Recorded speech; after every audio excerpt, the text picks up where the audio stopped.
So just a quick heads up before we start, I of course am co-streaming all of the Masters Copenhagen games, so you can come and join me on my Twitch in the link in the description. I hope to see you there. So today we're going to take a look at one of the craziest games I think I have ever seen of Valorant, and that was Guild versus OpTic on Split. Just a crazy fever dream of just back and forth, like wild things happening consistently throughout. And it starts here with round number 4, and I'm going to show 2 rounds of the first half, 2 rounds of the second half, and 2 rounds of overtime to try and tell the story of this game. But it's a wild story, and there were so many different rounds to choose from. A lot of them were just crazy, and it starts really with some of Guild's defensive setups. Okay, you see we've got 4 players from Guild here, right, towards A and 1 towards B. Normally when you have a 4 stack like this, you know, you tend to get a bit aggressive, right? You tend to push out, take some control of where you've got the numbers advantage. But Guild actually don't in this instance, right? They instead decide to just kind of stay here and just have 4 people towards A. It's kind of a weird setup. They leave nothing on B, right? There's literally nothing watching B at all, right? And so Russ actually is going to wall himself up here in heaven, and that's all really they're going to have towards B. And this was kind of the first bit of chaos that was coming in, where you see that OpTic are a team where they will just push to the limits. They will see how far they can actually go, right? And so that's exactly what happens with Marved and Ye here, where they actually just walk into B main, right? We got the wall here in B heaven, but you can see no one is aware that they are here. Now, whilst that's going on, and normally when you have like people like in weird spots that they can't really expect them to be in, normally what you should do as the rest of the team is just kind of wait, right? Let them take the first fight, because they'll probably find the first kill and then go off there and try and, you know, see what happens from there. But instead, actually, OpTic are going to push a bit too much here, and they're going to be a bit lazy, I would say, here overall in kind of their events take. So they don't know, you know, how many people are in events, right? And there's actually 2 people here. And considering that Ye and Marv have walked in on B, you know, you're probably expecting that, you know, there aren't more people towards this A site. So this is going to be a bit lazy from them, where Victor and Crashies, they're going to kind of go one by one. They're just kind of going to just slide in slowly. And it doesn't look great, right? Whereas normally what you would do is you would try and jump together. You might jump on this box and another person jumps down here, you know, maybe even with a flash sometimes. And we will see that a bit later on, where the same 2 players just do this, but a lot better. But you'll see in this instance, like it's just a bit lazy, right? Where one drops down, second drops down, they both die. And we end up in this 5v3. So not great from OpTic, and they didn't start this map great at all. You see Marved is in a weird position, and Ye is actually in the spawn. And this was happening a lot, where OpTic were in Guild spawn a lot, but it just didn't always translate to wins, right? Normally when you hear that, you'd think like, oh, they're going to win the round. But actually, it somehow didn't translate that way. And OpTic, as I said, you know, slow start in both maps, really. They started both maps down 7-0, which obviously isn't ideal. And this was no different, right? Where they were kind of just making a few small mistakes like the one in Vents there, and they were being punished for it. But this whole map was weird, as we saw. Like, I've never seen a team get into the defender's spawn, I think, as much as this game, as OpTic did against Guild, because Guild were playing these crazy setups where they just let you walk in onto a site if you wanted to. But after being 7-0 down on both maps, OpTic started to make a bit of a comeback, and it was no different here on Split, where in round number 9 we're going to see again more just craziness, right? And it's going to start here with an aggressive push actually from Guild. It's actually quite a nice idea from Guild. They get the aftershock here, they get the smoke off here, they're going to flash this wall back towards Victor here, and then send an Omen flash towards it as well. But you're going to see that they just missed time this flash here on this wall. You see the Omen flashes there as well, and so Trex gets hit by it as well. And so now you have this funny little fight there, and then Trex turns, and he turns right into this flash from Crashies as well. So he spent like the first 10 seconds around not being able to see. OpTic now know where he is. They send the nade on him. Somehow he survives. I have no idea how he is still alive in this situation, as everyone is just spamming bullets at him, right? And it's just going crazy. I have no idea. And then eventually he's just going to skip away and survive. Crazy start to the round there, where Trex just can't see anything for the first, you know, 10 seconds or so. We end up in this very weird spot.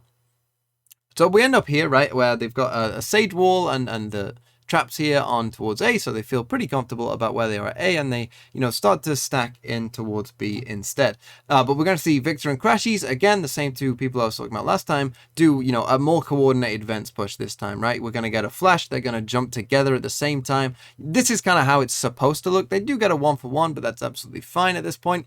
And we end up in this situation where you can see, though, OpTic have taken heaven, and actually Guild are pushing B main. This happened quite a lot, where it was like ships passing in the night. We'll push this whilst you push that, right? And no one's there from either side.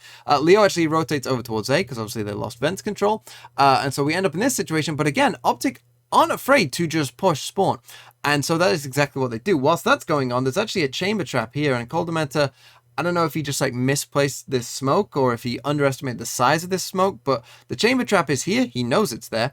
And so you either want to smoke off the trap, right, and walk past this way, or you want to smoke off yourself and not the trap and walk through it instead. But instead, he just ends up catching both and can't walk through, basically, because he kind of missed the smoke. But again, look, they've pushed spawn. Leo is caught off guard by it, and we end up in this situation here, a 4v3. Russ, again, is in a, like, OpTic don't know where they are, right? They've walked in spawn, they've killed a person in vents, they probably expect that some people are towards A, they've just killed one at spawn. Now they don't know where they are at all. Russ manages to actually get the kill on FNS there. He peeks in here. I can kind of understand the time is low. He's probably thinking I can kill the spike carrier, I'll win the round, but you know, in a 3v3, maybe not the best idea. Coldamenta actually has the same idea, where he's thinking if Victor is planting kind of default here behind this box, I can kill him, we can win the round, sorry. He does actually get the kill on Victor, but then Marv trades that out pretty well. The spike goes down.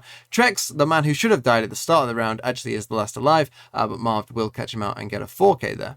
Now let's come to round 15, where we're going to see, well, Guild's full nemesis come into effect, which is time, because they play super slow on the attack side, and yeah, it's going to come back to bite them in this round, which is actually OpTic's bonus. They do have 2 rifles in this round, but it is actually their bonus round, and it's going to be a bit of a crazy round. It actually starts with Victor doing something a bit weird here, and I don't know if this was just like a finger slip or what's going on, but you're going to see here, he walks out through mid, and now he's just going to fire 1 bullet with a Vandal, and I don't know why, because obviously they, like, Coldamenta turns around here, and he's just going to start spamming after, like, they kind of realize, wait a minute, he just shot 1 bullet with a Vandal. I have no idea, like, why he did that. I don't know if it was just a finger slip, but anyway, he goes down to 19 HP. They swap the guns so that, you know, the person with the health can get the gun, and Marv actually gets banged up there as well. Marv's going to have the worst 1v5 clutch of all time in this round, by the way. We get a, you know, not the best boombot from Victor ever as well, as that just goes in towards heaven. And so we end up in this situation, but we're down under a minute, right? Guild have barely done anything at this point. Like, what else is new? And let's just run this a bit quicker, because Guild are going to take their time. They put up the Cypher cages. They actually do manage to kill Victor here towards mid. Crashes actually goes to try and, you know, see if he can even it out, but he can't. He jumps away, and actually OpTic are going to guess that they're going towards A, right? They're in a 4v5. They're on a bonus. You know, they take a gamble that they're going A. They actually are going B here as we get down to 25 seconds. But FNS is actually going to hear them. He's going to hear them start running towards B main. 22 seconds left, and what's going to happen now is they put this Cypher cam out 20 seconds, right? And the thing is here, they put this camera out, but then they just stay there. They get Trex the ult orb, but the time is ticking. You're going to see that it ends up costing them, right? As they get a nice Omen flash, they get the Sage Roll, they come onto site. Crashy's going to own it. He's going to send out a flash that's just going to pop through the door there, and actually blinds both Safe and Trex. And then he gets this really nice KO nade that pretty much wins them the round, because you see, even though he dies there, the time is low, and they miss the spike plant. Coldamenta can't plant it in time, and Marv just sitting here wins a 1v5 clutch, or at least gets credited with a 1v5 clutch by just doing nothing. And now let's come to round number 19, and you can see we've got 1 minute 3 left on the clock. Guild haven't really done much, as you can see, but we're going to see what they're going to try and do, I should say, is they're going to try and run a fake, right? With these Cypher cages in here, they're going to try and fake it out, and this is, I thought, was a pretty nice idea on the whole, because what had happened a couple rounds prior was they put these Cypher cages up, they'd actually all 5 players been here, and then they execute towards A, and the OpTic players on A, which completely taken off guard by it, right? They didn't expect that at all from Guild, to, you know, be a bit quicker with what they were doing, and, you know, to just full 5-stack go execute, because that's not often something that Guild do, but it was very successful for them. And this is kind of the power of Cypher, right? It's just in these cages on this map, because it could be just the Cypher that's here, it could be no one that's here once these cages go up, it could be 5 people, right? And so this time they're going to put it up with a fake in mind. You can see we've just got the Raze and the Cypher here as the breach rotates back towards B with the spike. But OpTic are a very disciplined team, as you will see, because if their players aren't in trouble, they don't really move, which is what you'll see. So the Cypher cages are about to go up any second now, and they're going to start to come in on towards this site. They put the Omen smoke in here as in heaven as well, right? And so you think like, oh, it looks like an A execute, right? But the thing is, they haven't moved, right? The rest of the OpTic players are completely unmoving because, you know, they have trust in their teammates, and so, you know, and they run a lot of fakes themselves, so they kind of know how this goes. So Raze nade goes in and all that, but OpTic don't care. If they aren't actually in trouble, they don't really care, right? But then we get the pop of the Raze ult, where we get the KO ult in response. Now the Raze ult sound cue is going to cause, some of the players to start to rotate, but then the execute starts to come in from the other side. Sage wall goes up, and so now the jig is up, and Marv and Victor here are in range to quickly turn back and realize what's going on. You got the Astra suck there, and Marv does really well to get the first kill. He manages to live, and what's actually going on, you can see we got a breach ult coming in just here as well to try and get them to the site. These two players have actually come back up towards ramp. FNS is going to follow them. Crashies is going to get caught off by them, but FNS is going to be able to trade one of them out. Again, weird round, right? It's like going on in two completely separate halves at this point this round. It's a very odd round indeed. Trex gets one, but then gets traded by FNS. But then FNS runs into Safe, and eventually Safe will get that kill. Whilst that's gone on, Leo has managed to get one, but then Marv has managed to trade Leo back out. So we end up in this situation, 2v2. Spike is down just here towards the site. Coldamenta picks it up, and luckily for him, he has the Omen ult. So he's just able to teleport all the way across to A. Probably the best use of an Omen ult you'll ever get. We end up in this situation where he's able to get the spike down safely. We end up in a 2v2, and they play this 2v2 quite interestingly, I think, Guild, where they kind of split up and just play essentially for hoping for 1v1s, and actually works out for them here, right, where Safe is going to push himself into a bit of a weird angle, and he's going to catch the timing on Marv here as he's just waiting there. He catches the timing, gets Ye into a 1v2, obviously a very difficult situation.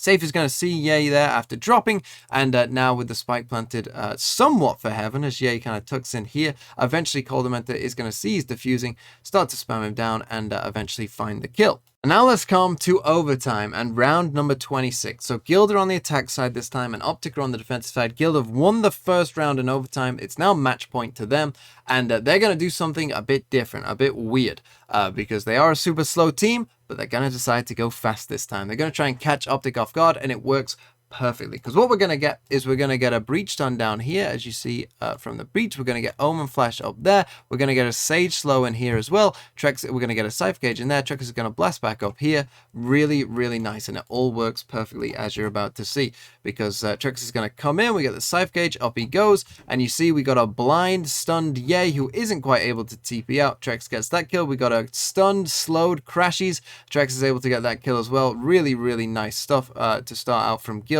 Great little change up of pace as well. Victor does get that one, but gets traded by Rust. Nice trade from the opponent. But then FNS decides, what if we didn't lose this game right now? That's what he's going to decide, and so he's about to go absolutely crazy, because he gets 1, 2, and then the third as well. Gets them into a 2v1 scenario from a 4v2. I thought it was GG. To be fair, I thought this game was over about 4 different times for both teams, but it actually wasn't. He sends out his ult as well. He sees Leo gets caught by it there. He just runs back across towards B instead. They start to chase him, of course, as they have the trail on him.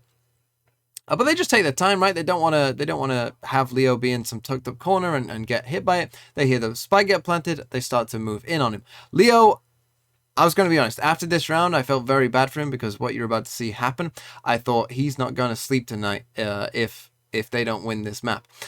Because what happens is Marv, he saw him, right? He saw the top of his head. He knows that Marv is there. He's looking for the other player. He avoids the Fade Horn really well, kills Marv, has a chance to kill FNS as well, who didn't even have his gun out at first.